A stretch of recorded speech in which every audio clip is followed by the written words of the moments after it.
Усім прывітанне яшчэ раз, з вами по-ранейшаму Зміцер Лукашук, і мы по-ранейшаму працягваем абмяркоўваць падзеі ў Беларусі і за яе межамі. Наш чарговы госцік нашага эфіру доўгачаканы і, дарэчы, у прынцыпе, недавно быў у праграме «Ідэя X» з вельмі цікавымі думкамі кіраўнік аналітычнага праекту «Беларусь Security Blog» Андрей Паротнікаў. Добрый дзень, спадар Андрей. Добрый день, Зміцер. Спадар Андрей, давайте пачнем нашу размову, можа быть, з такой тэмы не вельмі зусім ужо новай, тым не менш. Гэта, я б яе назваў так, міліцызацыя Беларусі.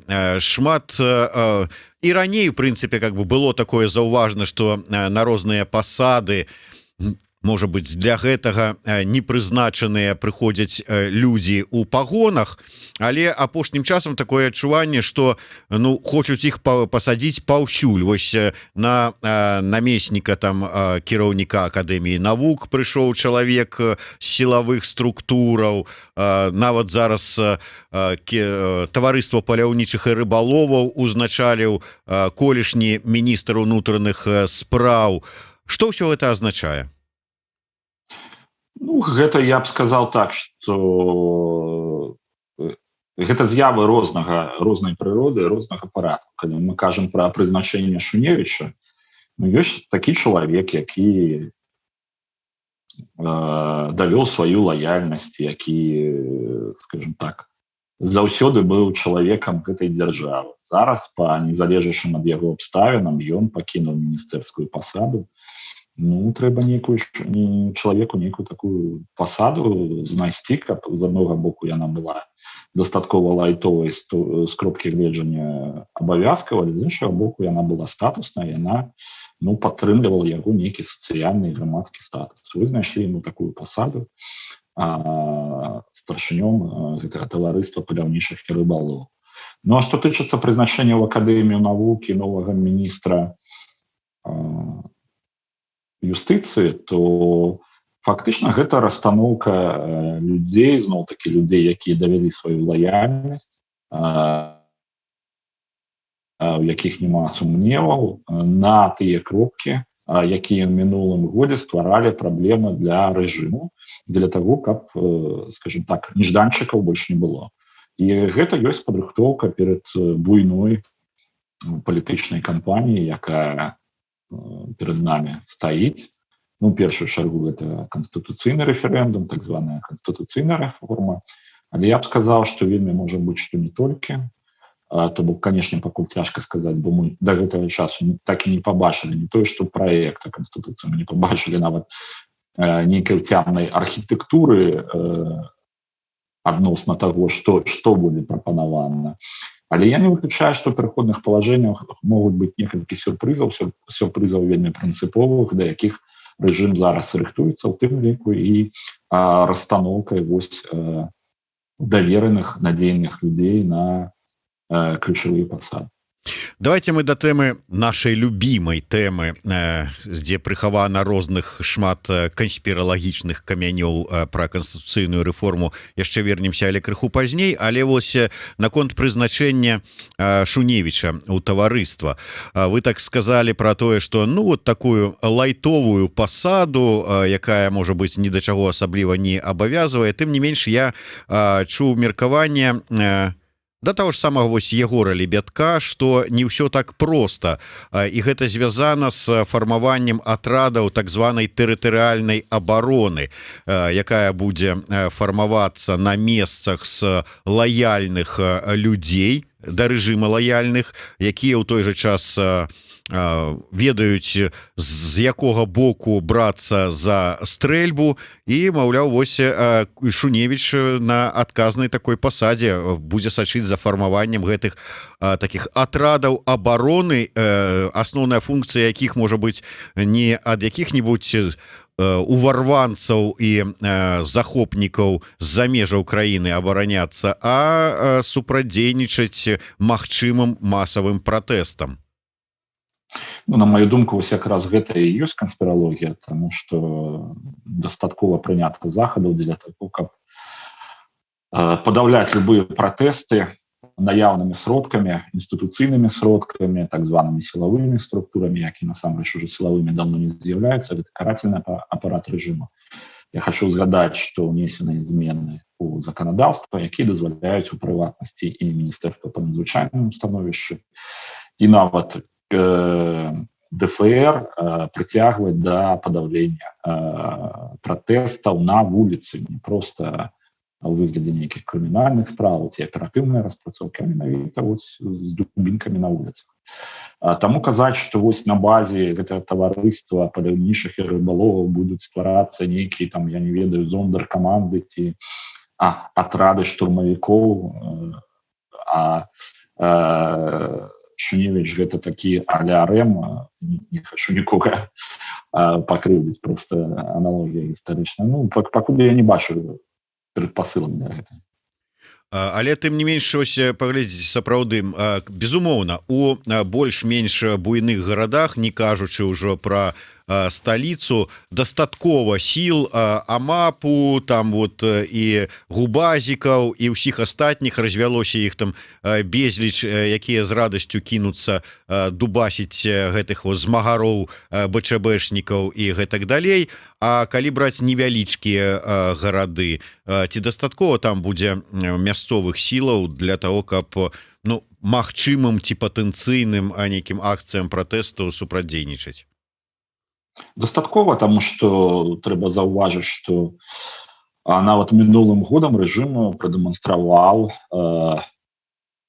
здольнасць ажыццяўляць манеўр сіламі, то бок перакідваць на дастаткова вялікія адлегласці, дастаткова вялікую колькасць людзей для таго, каб падавіць гэтыя пратэсты. Дастаткова згадаць тое, што адбывалася ў Пінску ў жніўні мінулага году. Таму казаць, што у нейкія мястэчкі з гэтых паляўнічых нешта будуць фармаваць для таго, каб падаўляць. Я заўсёды хочу сказаць, што адна справа, калі гэта міліцыянт, які абараняецца законам і які ў форме, а ўсё ж такі да беларусаў пакуль павага, не павага, нейкі улік менавіта гэтых знешніх атрыбутаў улады ён уздзейнічае, а з іншага боку іх дадаць нейкімі людзьмі, якія жывуць у драўляных хатах там побач з табой, наўрад ці гэта спрацуе, наўрад ці рэжым так ввогуле у гэтым напрамку думае. Хочу згадаць, што яшчэ ў кастрычніку мінулага года Лукашенко там казаў пра нейкія дружыны, якія, магчыма, яны будуць узброівацца і гэтак далей. Але нічога гэтага не засталося, просто з адной вельмі простай нагоды, што, па-перша, такіх жадаючых было вобмаль, а па-другое, вельмі праблематычна праверыць рэальную лаяльнасць гэтых людзей. Таму што чалавек можа нідзе не прыцягвацца, нідзе не ўдзельнічаць, але ў крызіснай сітуацыі, трымаючы ў руках зброю, ён павядзе зусім сабе не так, як на той разлічваць, в адрозненне ад, скажем так, інстытуцыяналізавана, боже ты мой, інстытуцыяў гвалту, які дзяржаўныя, якія ўжо існуюць працяглы час. Там все ж таки повесць больш моцная, таму што гэта і, гэта просто звычка выконваць загады, гэта звычка падпарадкоўвацца, гэта патрабаванне закону, гэта патрабаванне прысягі. Таму я пакуль не бачу просто неабходнасці ў тым, каб фармаваць вось такія квазімілітарныя структуры, якія будуць задзейнічаны ў выпадку пратэстаў. Дастаткова таго, што ёсць. Вось, дарэчы, такое магчымае ці верагоднае фармаванне, як вы сказалі, гэтых квазімілітарных структур, гэта падавалася як адзін з элементаў ці адна з прычын магчымага пачатку грамадзянскай вайны. Увогуле вы як ставіцеся да самой верагоднасці грамадзянскай вайны ў Беларусі? По факту яна ўжо ідзе, просто яна холодная. Так што гэта ўжо факт рэальнасці. Яна пакуль ідзе ў псіхалагічным, культурным, сацыяльным і палітычным рэчышчы. А пераход у гарачую стадыю? Пасля мінулага году нічога нельга адкідваць, на жаль. Такое вось, да. Добра, спадар Андрей, давайте я вярнуся да тэмы, якую вы ўзнялі. Мы не адзін раз абмяркоўвалі, тым не менш вернемся да канстытуцыйнай рэформы. Вы сказалі пра тое, што напярэдадні вось это рэферэндума, гэтых вось кампаній, ну, назваць тут электаральных, не электаральных, тым не менш, улады спрабуюць вот, ну, как бы зрабіць все магчымае, каб сюрпрызаў ніякіх не было. А мяне больш цікавіць іншае. Вот я назіраю за тым, як бадаецца Лукашенко з Москвой, з Крамлём наконт гэтага рэферэндума. У мяне такое ўражанне, што ён здае назад, былі там нейкія абяцанні правесці рэформу, вот даваў ён іх Крамлю, не даваў, але зараз не вельмі іх хоча правесці.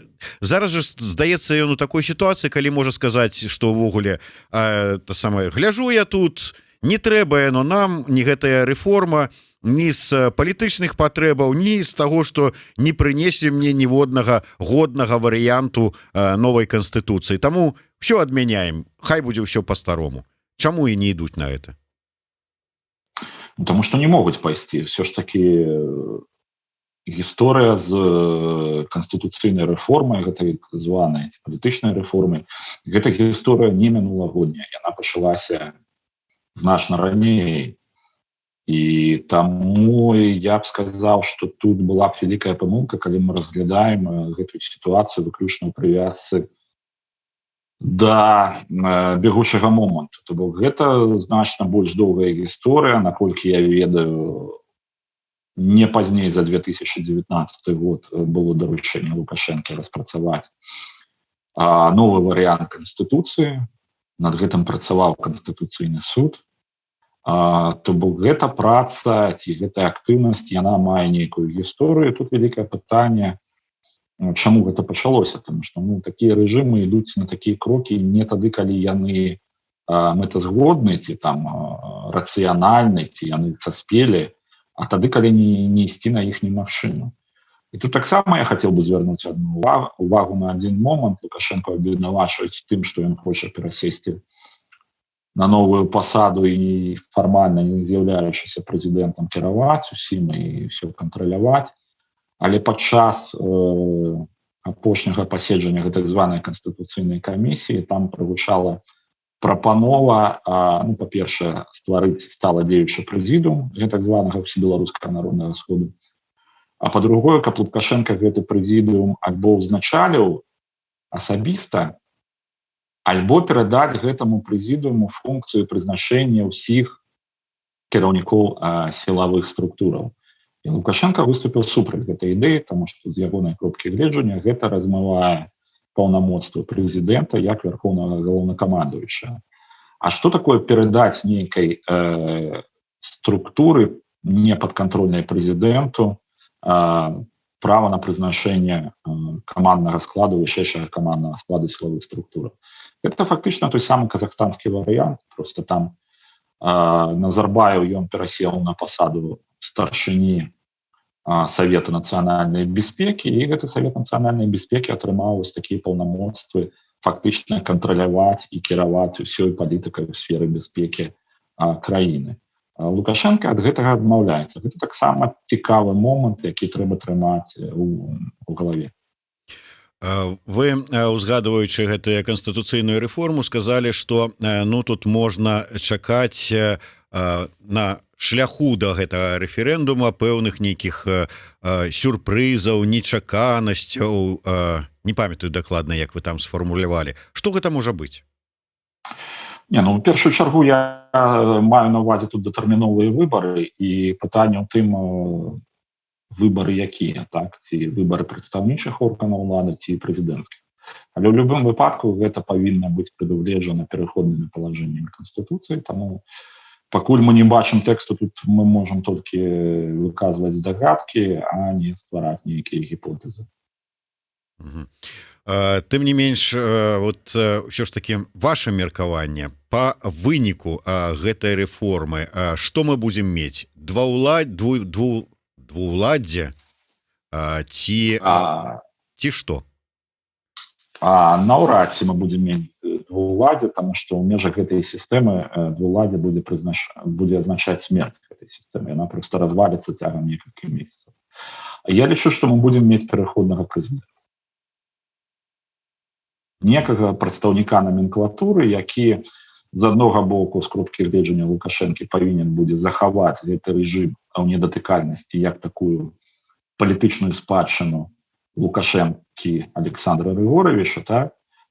А з іншага боку, сутыкнуўшыся з рэаліямі стану краіны і эканамічнага і палітычнага, нельга будзе пазбегнуць зменаў, а любыя змены яны будуць азначаць дэмантаж гэтай сістэмы ўлады.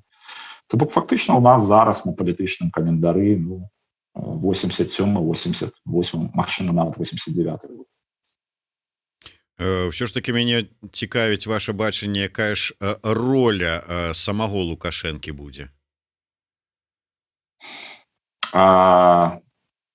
Вялікі партрэт у падручніку гісторыі, ён так сабе думае.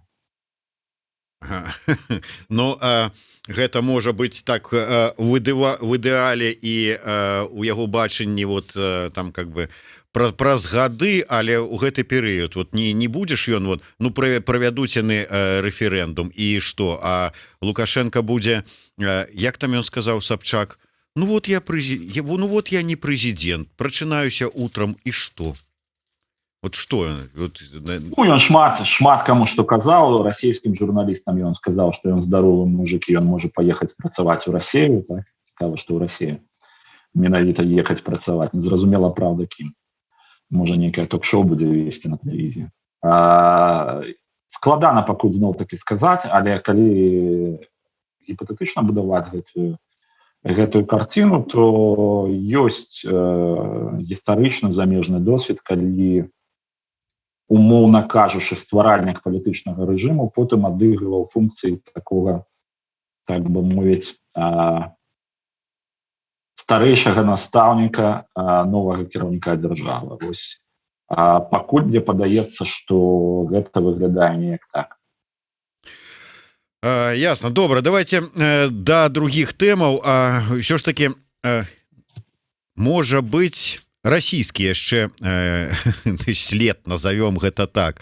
Уся гэтая сітуацыя, уся эта інфармацыйная вайна уже якая там 8-0 паміж Мінскам і Масквой, гэтыя гульні з рэферэндумам, з канстытуцыяй, гэтыя незразумеласці з падпісаннем, непадпісаннем так званых саюзных праграм. Ці могуць яны змусіць Расію да нейкіх больш рашучых дзеянняў? Конечно, яны могуць змусіць, але пытанне ў тым, якія мэты ставяць перад сабой Расія і які інструментар уплыву на беларускую сітуацыю іх ёсць. Яны ўсё ж такі сыходзяць з таго, што, па-першае, трэба захаваць, скажем такі, павольны кантралюемы транзіт улады ў Беларусі. Яны ўжо абазначылі сваю цікавасць для таго, каб гэты транзіт выглядаў як пераход да парламенцкай формы кіравання. Але пакуль у нас недастаткова інфармацыі для таго, каб сцвярджаць, што яны менавіта ціснуць на Лукашэнку з гэтым. Магчыма, яны ведаюць трошкі больш, чым мы, і яны пачнуць ціснуць, але пачнуць ціснуць ужо на чалавека з іншым прозвішчам, не Лукашэнка. Таму я б пакуль што сказаў так, што Крэмль вывучае сітуацыю, вывучае і сацыялагічна, як мы бачылі, і палітычна. Крэмль прыглядаецца да беларускага палітычнага поля, што тут ёсць жывое, з кім можна працаваць. Ну і яны, маючы нейкую задачу максімум, яны зараз думаюць над тым, якімі шляхамі да гэтай задачы максімум прыйсці. Андрей, ёсць яшчэ две тэмы, як мінімум, якія хацелася б закрануць. Першая — гэта мігранцкі крызіс, але не пагрозы яго там для Польшчы, Літвы ці Нямецчыны, а пагрозы для самой Беларусі. Нават вымушаны быў Андрей Савіных, так званы дэпутат, сказаць, прызнаць, што вот сапраўды тут гэтым турыстам выдаюцца візы, яны сюды тут прыязджаюць, начуюць невядома дзе, імкнуцца на захад, іх не пускаюць, яны тут тусуюцца. Была сустрэча нейкага міліцэйскага начальніка у адным з памежных мястэчкаў, дзе жыхары скардзіліся на тое, што па вуліцах валакаюцца гэтыя турысты і невядома, што ад іх чакаць. Ён кажа, ўсё ў нас тут пад кантролем. Вось наколькі пад кантролем?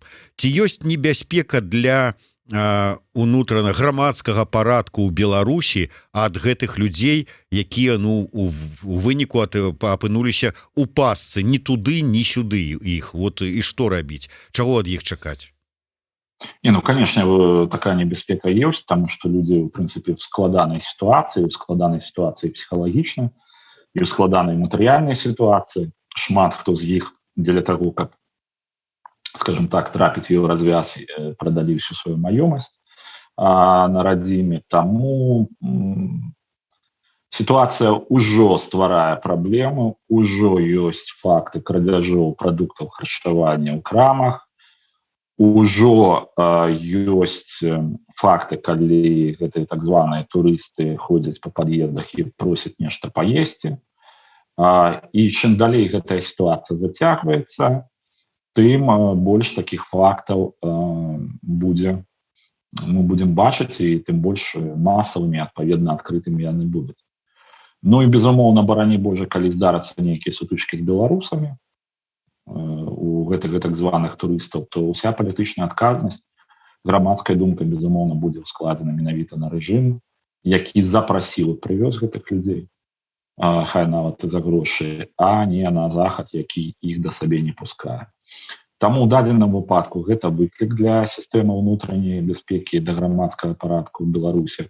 Што з гэтым рабіць, не вельмі зразумела, таму што колькасць ідзе аб лічбе, скажем так, гэтых людзей значна больш за 10 000 ужо на Беларусі. Шмат хто з іх ніколі ні на які захад, можа быць, нават большасць не трапіць, і з імі трэба нешта рабіць. То бок альбо іх эвакуировать у краіны, адкуль яны прыехалі, альбо, нават не ведаю, што тут рабіць з імі, таму што у нас проста няма інфраструктуры дзеля таго, каб гэтых людзей размесціць, прыняць, неяк уладкаваць.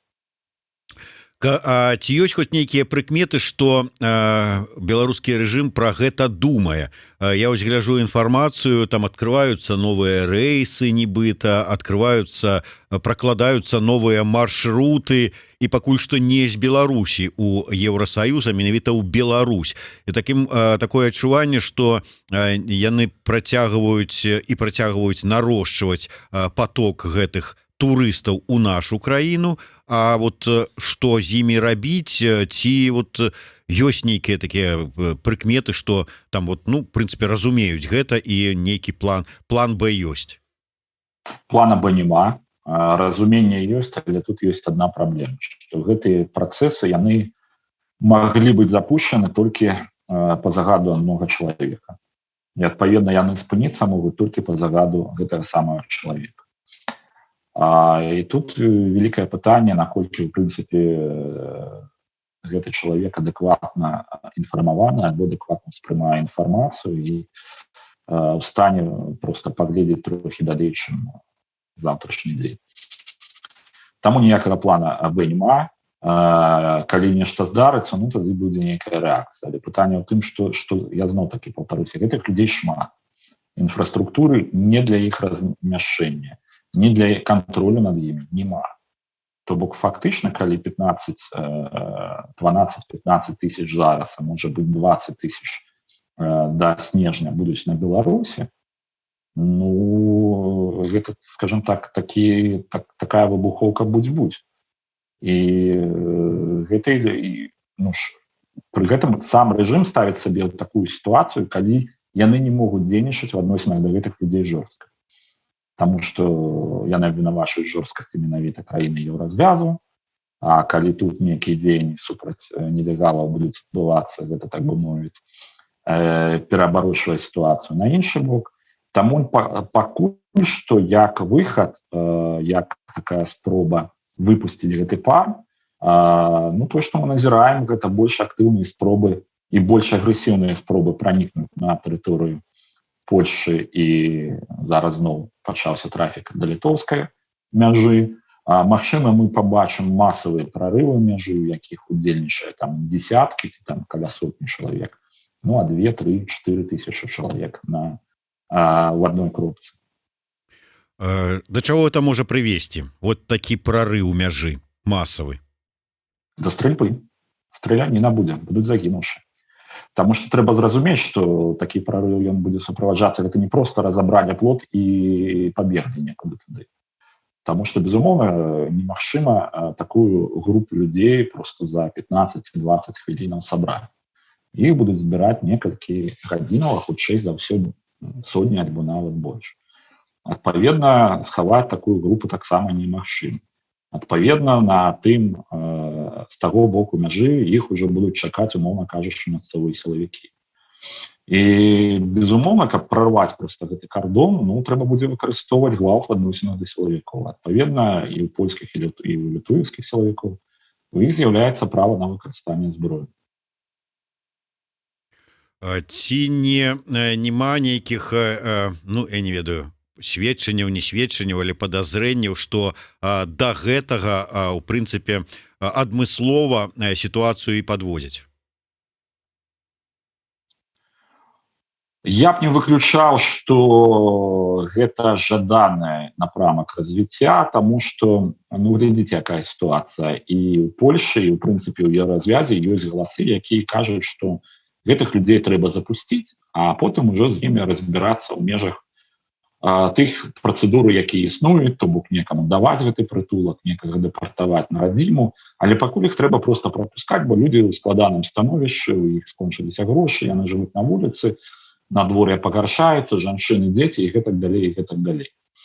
І таму, канешне, вось гэтыя галасы, яны, так бы мовіць, падштурхоўваюць беларускія ўлады лічыць, што яны на слушным шляху, што ўсё можа спрацаваць. А калі, канешне, адбудуцца нейкія гвалтоўныя дзеянні, якіх пацерпяць вось гэтыя самыя жанчыны і дзеці на мяжы, прычым ад рук польскіх ці літоўскіх сілавікоў, то такія галасы ў еўразвязе яны будуць значна больш гучнымі, чым зараз. І таму гэта з аднаго боку прывядзе да таго, што, ну, па-першае, гэтых мігрантаў будуць прыймаць, будуць пускаць, то бок гэта дазволіць знізіць напружанасць внутры Беларусі для гэтых людзей. А з іншага боку, усе будуць зразумець, што калі ты пускаеш 10-15 тысяч, то будуць гатовы запусціць наступным разам 100-150 тысяч. А ніхто 100-150 тысяч запускаць не хоча. І каб не з'явіліся новыя натоўпы нелегалаў на мяжы з еўразвязам, трэба рабіць што? Правильно, трэба сядаць за стол перамоваў з афіцыйным Мінскам. Ну, вось такая логіка, мне падаецца, ўсім. І нават не ведаю, які прагноз? Ну, я сказаў прагноз, што... Ну, я маю на ўвазе, што пойдзе, вот будзе гэты прарыў пад уздзеяннем маразоў, што людзі не ведаюць ужо на іншага шляху, што іх падбухторылі, пайшоў такі прарыў, пайшла гэтая, ну, атрымалася кроў, пралілася на мяжы, прымусіць гэта захад сесці за стол перамоваў? Я думаю, што не. Добра, Андрей, яшчэ одна тэма, якую хацеў закрануць, вельмі актуальная, просто вашае меркаванне. Вось гэты аб'яўлены, так бы мовіць, і заяўлены страйк агульнанацыянальны на 1 лістапада. Вашыя прагнозы, ці падтрымаюць яго беларускія рабочыя, і ці быў сэнс рабіць такую заяву, такі заклік? Ну, мне складана казаць адносна сэнсу, таму што я не ведаю просто падаплёку ўсяго гэта, якія там ёсць палітычныя ці асабістыя, скажем так, адносіны паміж замежнымі палітычнымі цэнтрамі зараз. Але, ну, давайте узгадаем просто мінулы год, хто ў прынцыпе страйкаваў прыватны сектор, дробны сярэдні бізнес. А пралетарыят роўненька хадзіў на працы. Я жыву ў раёне, дзе шмат працаўнікоў заводу «Атлант», тут просто, ну, будавалі свой час, да іх жытло. І адзін з жыхароў нашага раёну, які працуе на «Атланце», мінулым годам вось в адказ на гэтай заклікі да страйку ён сказаў такую фразу, што А чаго нам страйкаваць? Все ж добра, нам по 50 рублёў прэміі далі. Ну, тут гэтым разам по 100 рублей прэміі, яны будуць шчаслівыя. Ну, не той уже пролетарыят, каб ён быў здольны нечага дамагацца.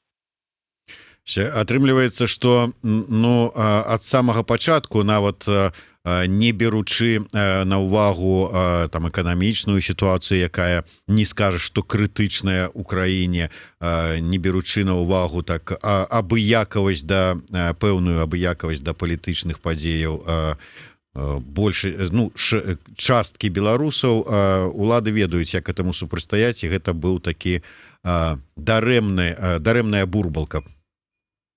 Я не бачу просто перадумоваў для нейкага страйку. Тут, безумоўна, нейкі працоўны рух, ён актуальны з кропкі гледжання абароны працоўных правоў, сацыяльных правоў, юрыдычнай дапамогі і гэтак далей. Такі квазіпрафсаюз, ён насамрэч патрэбны, тому што ну, ўсё ж такі дзяржаўныя прафсаюзы, яны занадта дзяржаўныя, каб быць прафсаюзамі. Але менавіта калі мы кажам пра страйк з нейкімі палітычнымі патрабаваннямі, то зараз просто я не бачу перадумоваў для гэтага, і ну добра пачну страйкаваць, і што. Ну дарэчы, і што? Вот ваш прагноз, вот сапраўды частка прадпрыемстваў, ну не будзем ужо там ідэал гаварыць, што сапраўды адгукнуліся ўсё спынілася, усе засталіся дома, але вот частка, можа быць там якія-нибудь нават буйныя прадпрыемствы, там колькі там працоўных тысяч, там десяткаў тысяч не выйшлі на працу, і што? Вот будзе мець это эфект? Гэта не будзе мець эфекту, таму што калі мы кажам пра прамысловыя прадпрыемствы, то трэба мець на ўвазе, што шмат якіх з іх ёсць звышзанятасць, то бок там працуе значна больш людзей, чым патрэбна насамрэч для тых вытворчых працэсаў, то бок яны выконваюць функцыі такого сабес. Ну і просто тых, хто выйдзе на страйк, іх звольняць, і ўсё на, скажем так, вытворчасці гэта збольшага ніяк не даб'ецца, калі гаворка не ідзе аб звальненні нейкіх унікальных спецыялістаў, адмыслоўцаў. Конечно, можна ўявіць, што, напрыклад, пачынаюць страйкаваць, там, я не ведаю, транспартнікі. Ну, вось гэта рэальная праблема, тому што калі становіцца транспарт, то ну, гэта выклікі, што з гэтым рабіць, незразумела. Ну, гэта выклік не толькі у беларускіх умовах, ва ўсіх умовах, мы просто бачым нават па еўрапейскім досведзе, што самыя жорсткія, самыя складаныя, скажем так, страйкі для ўрадаў, гэта не страйкі нейкіх прамысловых прадпрыемстваў ці банкаўскіх клеркаў, гэта менавіта страйкі транспартнай галіны.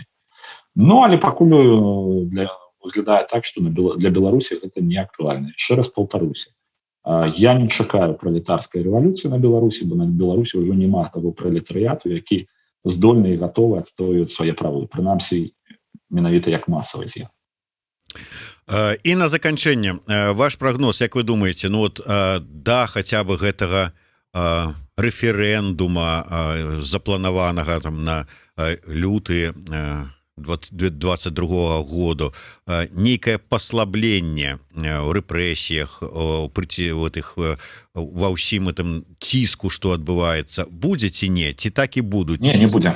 Не будзе, таму што гэта якраз такі вось тое, што пачалося ў траўні са знішчэння Тутбая, з наезду на Белсат, з наезду на вас. Гэта якраз такі падрыхтоўка да рэферэндуму. Гэта не рэакцыя на нейкія падзеі, якіх не было. Гэта не, скажем так, расплата за старыя заслугі. Гэта ўсё працэс падрыхтоўкі. І, конечно, калі рэферэндум адбыўся у верасні альбо напрыканцы жніўня, мы бы зараз мелі нейкую такую тэндэнцыю да адлігі. Але так як Лукашенко сам не ведае, што ён хоча і як, а людзей, якія здольныя нешта напісаць без ягонай адмашкі навокал не засталося, то сітуацыя падвісла. Рэпрэсіўная машына працягвае працаваць, з'яўляюцца новыя нейкія, скажем так, вынаходніцтвы, типа тэлеграм-каналы як экстрэмісцкія фармаванні. Таму вся гэтая весялуха, яна будзе працягвацца да рэферэндуму. Дзякуй вялікі за такі аптымістычны прагноз. Ну што ж, на тое і аналітычны праект Беларусь Security Blog. Дзякуй вялікі. Андрэй Паротнікаў, Зміцер Лукашук былі з вами ў эфіры Еўрарадыё. Слухайце і глядзіце нас.